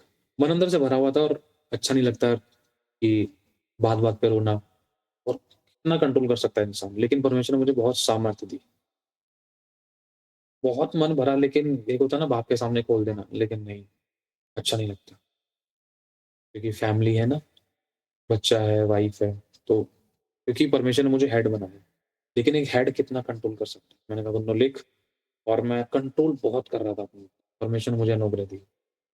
देखिए ये सामान लिख, ये सामान चाहिए, ये मुझे रिकॉर्डिंग से रिलेटेड इस चीज़ की ज़रूरत है और जो हमारे घर में कुछ काम हो रहा था, जिस चीज़ पे मैंने अप्लाई करा था, गैस पाइपलाइन को लेकर करा था और भी प्रॉपर्टी से रिलेटेड कुछ वर्क हमारे डॉक्यूमेंट्स का काम कंप्लीट होना था और भी बहुत सारे काम हैं। बिजली के बिल से नया मीटर लगा था, उसका भी एक अलग मैटर है। बहुत सारी चीज़ें तो ये अचानक ही और हम जानते हैं कि हमारा हिसाब-किताब क्या था और परमेश्वर के सामने इन चीज़ों को रखा और यहाँ तक कि मेरे को ना ट्रिमर चाहिए था। मैंने कहा मेरा ट्रिमर खराब हो गया, लगभग 4 साल 3-4 साल से मैं चला रहा हूँ, मेरा खराब हो गया। मैंने कहा ट्रिमर लेने की इच्छा होती गई, मैंने कहा नहीं यार अभी नहीं मेरा बाद में देंगे और एक गवाही मैं आपको दे रहा हूँ, छोटी-सी है, लेकिन मेरे लिए बहुत बड़ी है। कल ही लिखा था शायद, कल लिखा था पता नहीं परसों लिखा था और शायद सुबह ही लिखा था कल और शाम को मेरे मन में आया कोई नहीं तैयारी करते हैं। मैंने ऐसे ही बोला गुन्नू हम उदास नहीं रहेंगे। गुन्नू कपड़े पहन लो। हाँ, सुबह लिखा था। गुन्नू कब लिखा था? रात को लिखा था। रात को लिखा था। परसों रात को लिखा था, कल पूरा हो गया था। और तो हुआ कुछ ऐसा कि मैंने कहा गुन्नू तैयार हो जाओ। कोई प्लानिंग नहीं है हमारी कहीं जाने की, कुछ करने की। मैंने कहा तैयार हो जाओ, कपड़े सही से पहन लो। नहीं, शौक का पहरावा नहीं पहनना है। हमें महसूस नहीं होने देना कि फाइनेंशियल कंडीशन हमारी ऐसी थी। मैंने बोला और अचानक थोड़ी देर बाद वाइफ के मुँह से निकल गया एक शब्द, "चलो हम चलते हैं, वहाँ घूम के आएँगे।" और हम लोग गए, एक जगह गए, फैमिली में ही कहीं गए थे और अच्छा लगा। मैंने मतलब मम्मी के घर पे गए थे। मम्मी के पैर-वैर दबाए, मम्मी की मालिश-वालिश की, पापा के पैर दबाए, बहुत अच्छा लगा और क्या कहते हैं लेकिन उनको नहीं पता है। मैंने, गुंजन ने हमने मिलकर हाथ-पैर मतलब मैंने पैर-वैर दबाए, मालिश-वालिश की, गुंजन ने हाथ-वाथ की मालिश-वालिश की और क्या कहते हैं हमारे बेटे यर्मिया की मालिश हुई थी और हमारी अलीना ने भी दादी की मालिश की, सर की तेल-वेल लगाया। और फिर मैंने पापा की मालिश-वालिश की, क्योंकि ये अवसर बहुत बहुमूल्य होते हैं और मेरे को पता है कि जब कई बार मैं उनकी मालिश करता हूँ ना, उनके होंठ चलते हैं, आशीर्वाद निकलते हैं उनके मुँह से। मेरे मैं पैर से मालिश करता हूँ ना, कई बार मेरे पापा हाथ है ना ऐसे हल्का-सा उठा लेते हैं यूँ करके, कि बस आशीर्वाद देने का मोमेंट होता है वो। और ये मेरे लिए सबसे उत्तम मोमेंट होता है। सबसे ब्लेसेड मोमेंट ऐसा होता है जब माँ-बाप ब्लेसिंग्स खोल रहे होते हैं, वो अंदर से बिना बोले। कई बार हुआ है मैं नहीं जानता पापा प्यार प्रार्थना करो, कई बार मैं बोलता हूँ भाई प्रार्थना करो मेरे लिए। मज़ाक-मज़ाक में बोलता हूँ और वो प्रार्थना करते हैं, मम्मी और पापा। कई बार उनके हाथ धीरे-धीरे मालिश करो तो ना यूँ करके उठते हैं, ब्लेस करने के लिए। बहुत अच्छा लगता है। और कल घर पे गया अ घर पे अ, मेरे ट्रिमर का इंतज़ाम परमेश्वर ने कराया। जो ट्रिमिंग करता था ना उसका इंतज़ाम कराया। घर पे मेरे भाई के पास जो ट्रिमर पड़ा था, वो एक्चुअली वो यूज़ नहीं करता था और उसका जो मशीन थी ना वो खराब थी। और कल वो मेरे हाथ में आई, परमेश्वर ने मेरे हाथ के कामों को सफल किया और वो ठीक हो गई। मेरा भाई शाम को जब वो जॉब से आया वो खुश हो गया। हाथ में ली थी, कोई खोलने की भी ज़रूरत नहीं पड़ी। मैंने कहा मम्मी पेचकस दे दे मेरे को। पेचकस लिया, मैंने कहा चल चल तो रही है, चलने दो थोड़ी देर, चार्जिंग पे लगाओ उसको। हो गया, परमेश्वर ने ठीक कर दिया। मेरा भाई परेशान था, वो तो फेंकने की सोच रहा था, उसने कल ऐसे ही कुछ बताया, तो फेंकने की सोच रहा था, लेकिन वो ठीक हो गई है। कल उसने अपनी ट्रिमिंग भी की, शेविंग वगैरह सेट की। और मैंने उससे पूछा, तुझे ये वाले 2 चीज़, ये 2 ऑप्शंस होते हैं उसके अंदर? उसमें कई चीज़ होती है, एक तो नोज़ का होता है, क्लीनिंग का होता है, एक हेवी ब्लेड होता है, कई ब्लेड्स होते हैं उसके अंदर, है ना? तो मैंने कहा, तुझे ये वाले 2 ब्लेड्स की ज़रूरत तो नहीं है? अगर चाहिए तो देख ले, अगर नहीं है तो मना कर रहा था।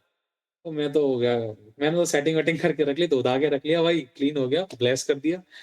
चलो भाई ठीक है, भाई यूज़ नहीं कर रहा, मेरे काम में आ गया। ये मेरे लिए गवाही थी। ज़रूरी नहीं है कि हर चीज़ हम पैसा खर्च करके ही खरीदें। मेरे भाई ने बोला, मैं उसको फेंकने वाला था। और जो फेंकने की चीज़ थी ना, उसमें से एक भी चीज़ खराब नहीं हुई। ट्रिमर भी बिल्कुल ठीक, उसने ट्रिमिंग भी की, अपनी शेविंग की, और जो चीज़ मेरे को चाहिए थी वो कल इंतज़ाम भी हुआ। कल आए, हमने थैंक्स करा, मैंने कहा हाँ, मुन्ना हो गया, परमेश्वर को धन्यवाद। ये छोटी-छोटी चीज़ें मेरे लिए बहुत इम्पोर्टेंट है, मैं जानता हूँ। मैं चाहता तो क्या कहते हैं, मैं कुछ टाइम पहले नया लेते, लेकिन नहीं ले, मेरी वाइफ़ कह रही थी, नया तुम्हारे लिए नया बुक कर दो। मैंने कहा नहीं भाई, इतने पैसे इसमें मत लगा। हम सेवक हैं, और हम करने को बहुत खर्चा कर सकते हैं, लेकिन नहीं, बुद्धिमानी के साथ काम करना है। एक बुद्धिमान स्त्री दूर देश से सब्जियाँ मँगाती थी। क्यों? पास में टमाटर ₹80 किलो मिल रहे हैं, वहाँ थोड़ा 10, 15, 20 मिनट की दूरी पर पैदल जाने के द्वारा ₹30 किलो मिल रहा है।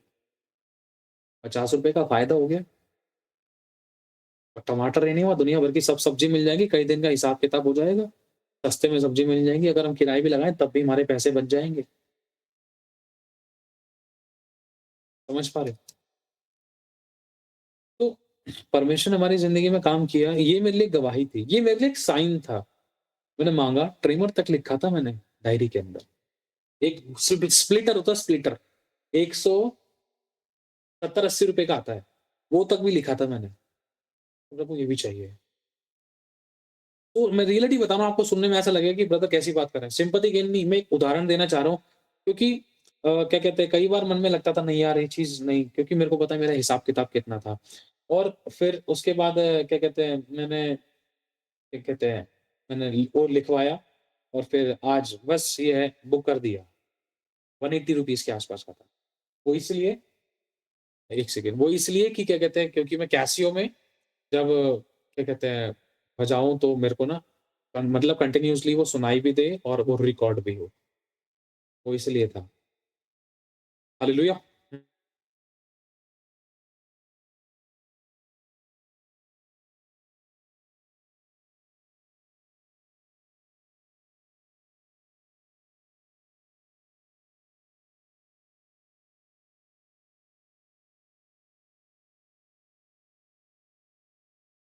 हाँ, हाँ। और क्या कहते हैं, परमेश्वर की दया से बहुत सारी सिचुएशंस हमारी लाइफ, ये कुछ भी नहीं है। इससे पहले ना बहुत सी डीप से डीप कंडीशन से होकर गुज़रे हैं, और बहुत आयत से परमेश्वर ने हमें आशीष दी है, बहुत आयत से ब्लेस किया है। ऐसे रास्ते खोले हैं, कई बार हमारी आँखों में आँसू आ गए हैं, कई बार हम हैरान हो गए हैं। ऐसे डिलीवरेंस दिए हैं, ऐसे डिवाइन हेल्पर्स दिए हैं, ऐसी आशीषें खोली हैं, कई बार हम चौंक गए हैं। और परमेश्वर हमें सिखाता है कि मैं जिस मार्ग में मैं तुझे लेकर चलता हूँ, उसमें हमें चलना है। ये परमेश्वर का मार्ग होता है जिसमें हम अ, क्योंकि हमें जब सेवकाई बढ़ेगी ना, बहुत सारे काम होते हैं। बहुत सारे काम होते हैं, हमें उसके लिए बहुत बुद्धि चाहिए। तो बुद्धि ऐसे ही नहीं मिलती है, कठिनाइयों को सॉल्यूशन देने में मिलती है। जब कठिनाइयाँ आती हैं, उस समय हम किस तरीके से सॉल्यूशन निकालेंगे। घर में फैमिली, परिवार, घर, धंधे, रोज़गार, बहुत सारी चीज़ें। हालेलुया! मेरी वाइफ़ ने बहुत टाइम पहले, जब थोड़ा हिसाब-किताब हमारा ठीक था, उस टाइम बहुत टाइम पहले मेरे से कह रही थी कि मैं तुम्हें बुक कर दूँ, मतलब एक ब्लेसिंग के तौर पर देने के लिए।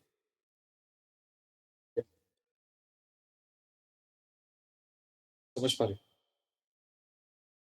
हुँ। और क्या कहते हैं,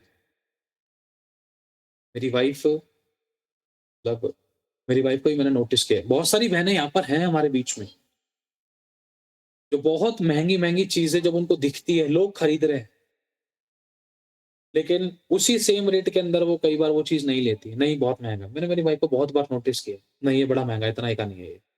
और परमेश्वर में बहुत सस्ते में दिलाता है। समझ पा रहे हो? बहुत सस्ते में दिलाता है।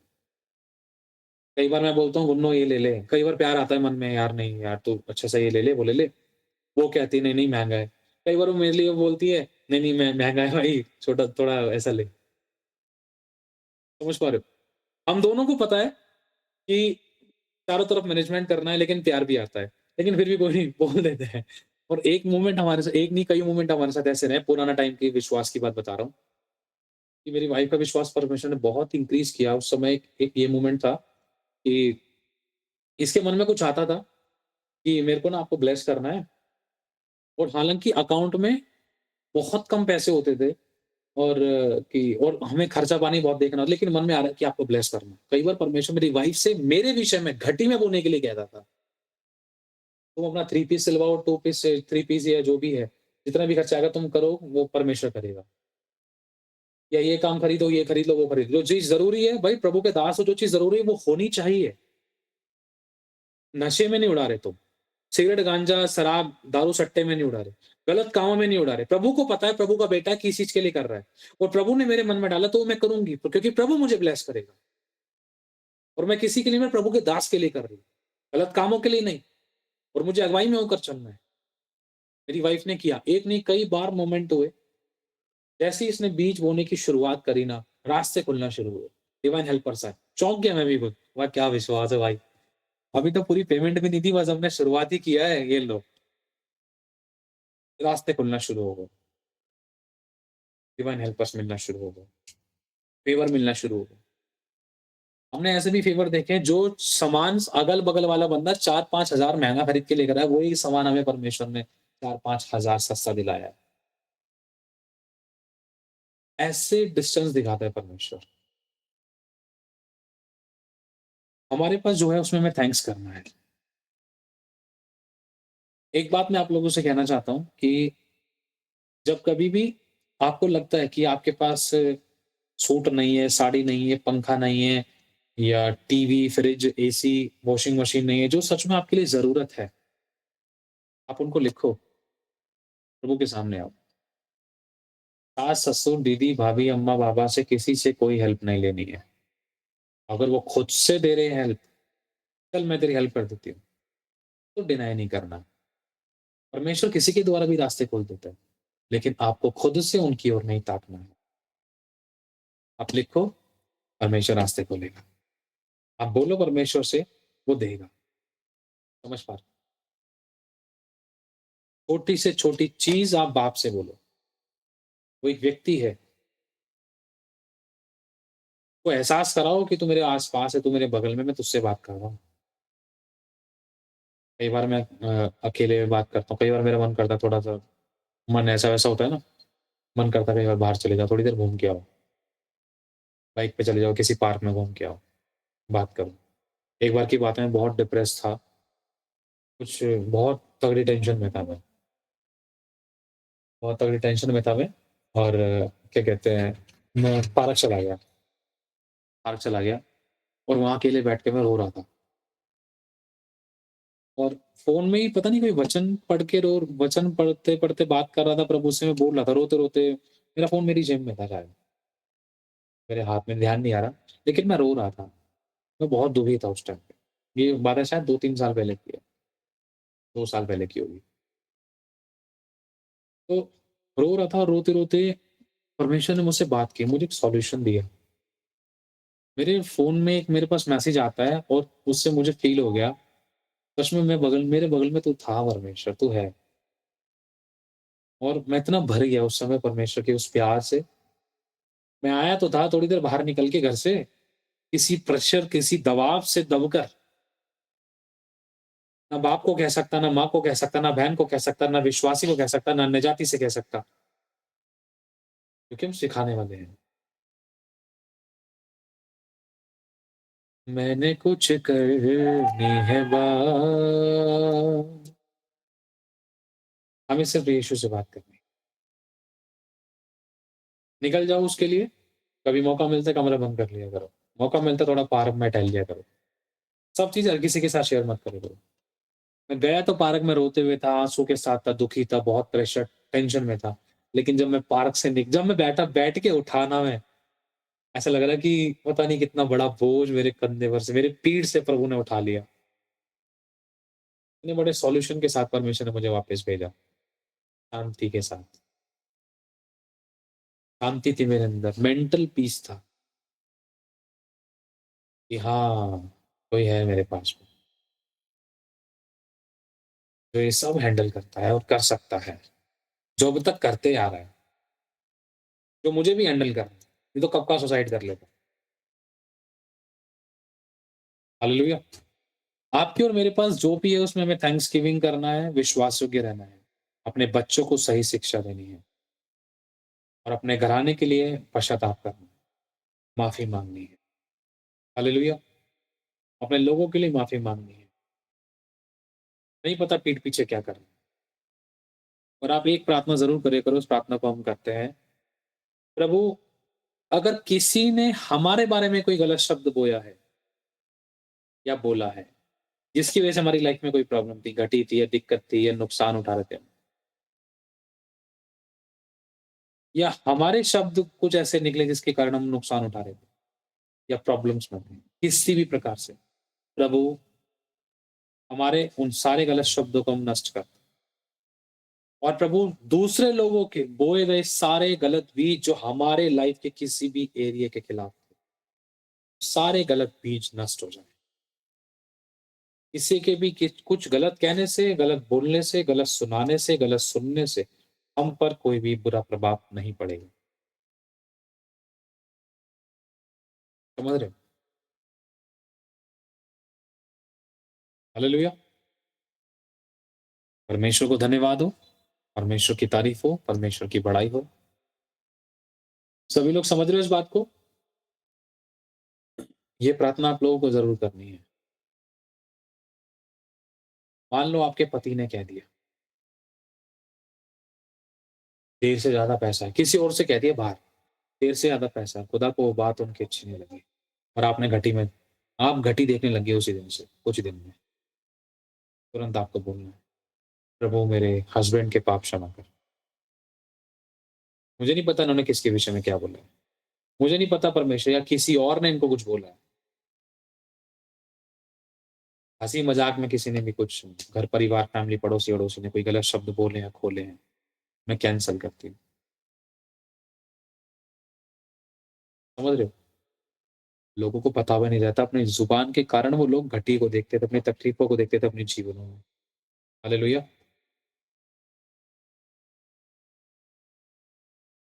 परमेश्वर को धन्यवाद। परमेश्वर सभी को ब्लेस करे, सभी को आशीष दे। चलो हम प्रार्थना में चलते हैं। और जो भी हमने बात सीखी है, जो भी गुनाह मुझसे हमसे हुए हैं, उनको मानकर उनके विपरीत में मैं अच्छा काम करना शुरू कर रहा हूँ। न्याय और सच्चाई जो है उसमें धन्यवाद करना है। एक फ़ोटो देखी थी मैंने, एक पिता अपने बच्चे को, शायद वो पिता था, पता नहीं भाई था, जो भी था। एक बच्चे को गोद में रखकर अपनी हथेली में पानी लेकर पानी पिला रहा था। गिलास तक नहीं था उनके पास पानी पिलाने के लिए। जिनके घर जल गए थे। आपके घरों में चम्मच, कटोरी, बर्तन है ना? धन्यवाद करना। हालेलुया! जो बाहर फुटपाथों पे रहते हैं ना, वो पन्नियों में खाना खाते हैं। पन्नी में डाल के टूटी से पानी भर ले आएँगे, रबड़ लगा के रख देंगे, जब प्यास लगे भाई पी गए उसी में से। रात-रात को कौन जाएगा, नींद कौन खराब करेगा?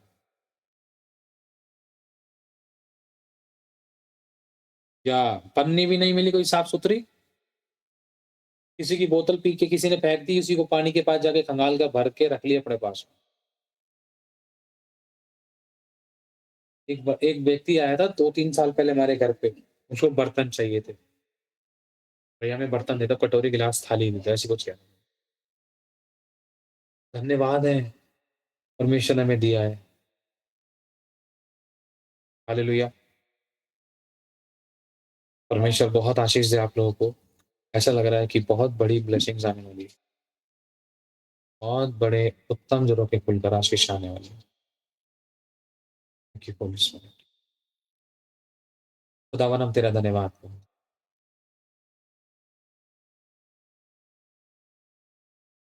एक और उदाहरण है, मैं मेरी वाइफ के साथ जा रहा था बाइक पे, जब हम चर्च जाते थे, घटी में थे हम।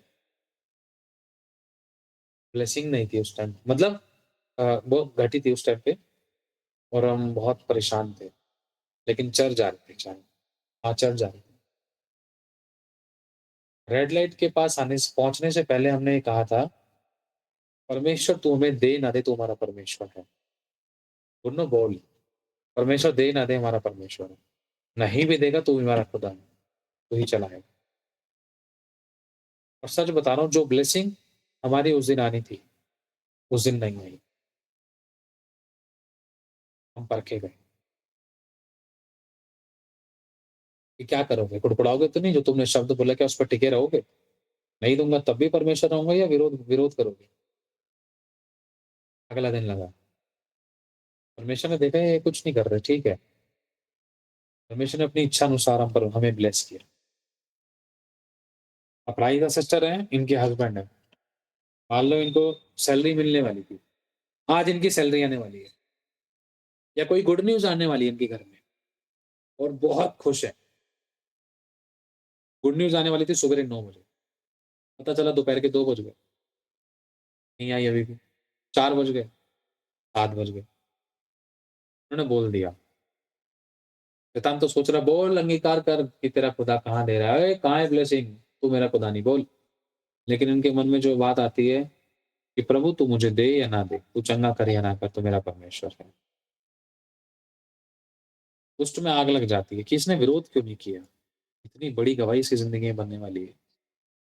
बड़ी ब्लेसिंग से पहले आप परखे जाते हैं, ऐसे नहीं मिल जाती। आग से होकर गुज़रती है हालत, परिस्थिति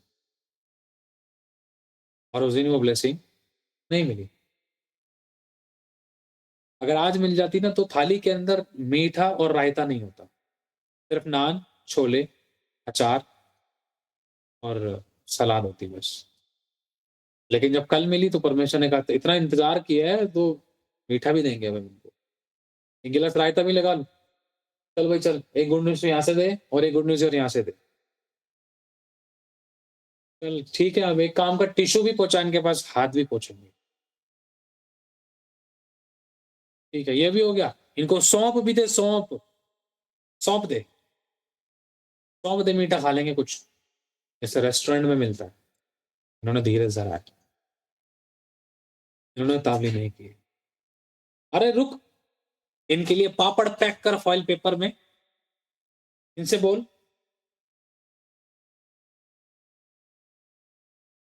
जल्दी बोल, पापड़ पैक कर इनके लिए, घर के लिए।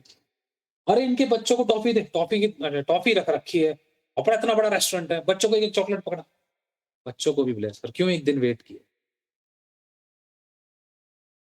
चीखें निकल जाएँगे शैतान की। आपका वेट करना ग्रेट को लेकर आता है। परमेश्वर को और अवसर मिल जाता है आपके लिए और उत्तम थाली तैयार करने का। और ब्लेसिंग्स आपके पोटले भरने का, आपके पर्स भरने का, आपके खत्ते भरने का, आपके फ्रिज भरने का, आपकी जेबें भरने का, आपके बाल-बच्चों को भी धन्य होने। हालेलुया! जैसी गुड न्यूज़ पहुँचती है, अरे! ये तो हमने सोचा भी नहीं था, ये कैसे मिल गया? जैसे हमने कई बार अलीना के लिए कुछ जैसे कुछ टाइम पहले हमने वो मँगाया था, इसके लिए क्या बोलते हैं, जैम होता है ना, जैम बोलते हैं? हाँ, जैम और केचअप वगैरह मँगाया था। जैम और केचअप मँगाया था, तो उसके अंदर है ना भाई गिफ्ट भी आ गया। गिफ्ट में एक पैकेट आया था और उसके अंदर चॉकलेट, मतलब कभी कुछ गिफ्ट आता था, एक के साथ। और टाइम लगता था लेकिन गिफ्ट आता था उसके अंदर। हम चौंक गए थे, अरे बुक तो हमने ये किया था, लेकिन ये भी आ गया साथ में, बच्चा खुश। जब दुनियावी लोग आपस में अनचाहे गिफ्ट दे सकते हैं, तो हमारा खुदा तो माँगने से बढ़कर क्यों ना देगा? और हम तो उसकी औलादे हैं। वो छितराने वाला खुदा है। वो मुट्ठी खोल कर ही नहीं देता वो। वो झरोके खोल देता है, उत्तम आकाश के, नाप कर वर्षा नहीं करता वो, नाप कर कि 1 गिट 2 गिट, अपरंपार आशीषों की वर्षा, अनकाउंटेबल ब्लेसिंग्स। वो ऊपर की ब्लेसिंग नहीं कह रहा, वो कह रहा है समुद्र का सारा धन तुम्हारे पास आएगा। वो यही नहीं कह रहा, वो ये भी कह रहा है कि दुष्टों का धन तुम खाओगे, तुम धर्मी हो ना, मैं लेकर आऊंगा तुम्हारे पास। दुष्टों का धन धर्मी खाएंगे।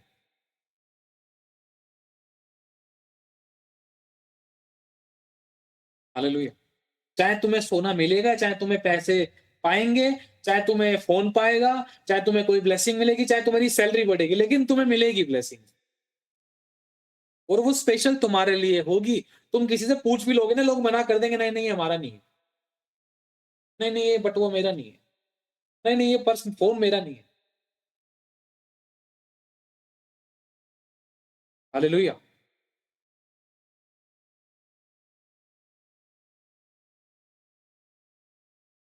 प्रार्थना में चलते हैं। खुदावन हम तेरा धन्यवाद करते हैं, हम सभी को तेरे लहू में डाल, आपसे विनती करते हैं, आप इब्राहिम इसहाक और याकूब के पिता हैं, जो आपने हमारी जिंदगी में किया उसके लिए धन्यवाद देते हैं, जो आप करने जा रहे हैं उसके लिए बहुत बहुत धन्यवाद देते हैं। प्रभु मेरी फैमिली, मेरे घराने परिवार के बिहाफ पे, तेरे दासदासी के बिहाफ पर, तेरे इन बालकों के बिहाफ पर मैं क्षमा चाहता हूँ। सभी के गुनाहों को क्षमा करके प्रभु यीशु के लहू से शुद्ध करने की धन्यवाद, हम सभी के दंड को दूर करने के लिए, पापों को क्षमा करके नया बनाने के लिए धन्यवाद। हमें धन्यवाद यीशु मसीह, रोकी ब्लेसिंग्स खोलने के लिए, घटियों को भरपूरी बदलने की, जरूरतों को पूरा करने के लिए, आशीष देके आशीष का कारण बनाने के लिए, divine help us, divine finance हम सभी को देने के लिए धन्यवाद। जब तक आपने हम सभी को संभाला कि संभाला, एक आशीष बरकत होगी, धन्यवाद प्रभु यीशु के नाम से हम मांगते हैं, आमेन आमेन और आमेन।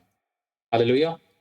God bless you so much. खुदा सभी को आशीष दे, सभी को ब्लेस करे, खुदा सभी को संभाल के रखे। हालेलुया। जो कोई भी ऑनलाइन मीटिंग में जुड़ना चाहता है, जुड़ने के लिए वीडियो के नीचे डिस्क्रिप्शन में से आप कॉन्टैक्ट नंबर ले सकते हैं, व्हाट्सएप पे आप हमें रिकॉर्डिंग मैसेज सेंड कर सकते हैं। उन्हें आपसे बात की, इस वचन के द्वारा आशीष पाई, आप आशीष पा के आशीष का कारण बन सकते हैं। इस चैनल को सब्सक्राइब कर सकते हैं, इस वीडियो को शेयर करके, जैसा प्रभु आपको अगुवाई करे वैसा कर सकते हैं। God bless you all. खुदावन सभी को संभाल के रखे। एक बात मैं आप लोगों से और कहना चाहता हूँ, यदि प्रभु आप लोगों को अगवाही करता है तो आप इस मिनिस्ट्री में अपने बीजों को बो सकते हैं, खुशी आनंद और हर्ष के साथ, बिना किसी दबाव के, बिना किसी जोर ज़बरदस्ती के।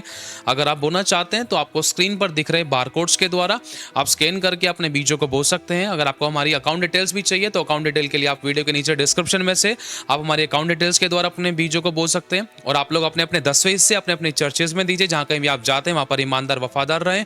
यदि आप नहीं भी बो पाए इस मिनिस्ट्री में तो भी कोई प्रॉब्लम नहीं है, आप लोग दुआ करोगे तो वो भी बहुत बड़ी बात है। खुदा आपकी सोचों पर भी बहुत आशीष दे, आपकी प्रार्थनाओं के बीजों पर, आपके धन के बीजों पर परमेश्वर बहुत ऐसे बरकत दे, रुकी हुई ब्लेसिंग को ले, किसी बली वस्तु की कभी आपको कोई घटी ना हो, हमेशा भला चंगा रखे और अच्छी सेहत दे। और यदि आपको प्रभु अगुवाई करते तो आप इस चैनल को सब्सक्राइब कर सकते हैं, इस वीडियो को शेयर कर सकते हैं। आशीष पाए, आशीष का कारण बने।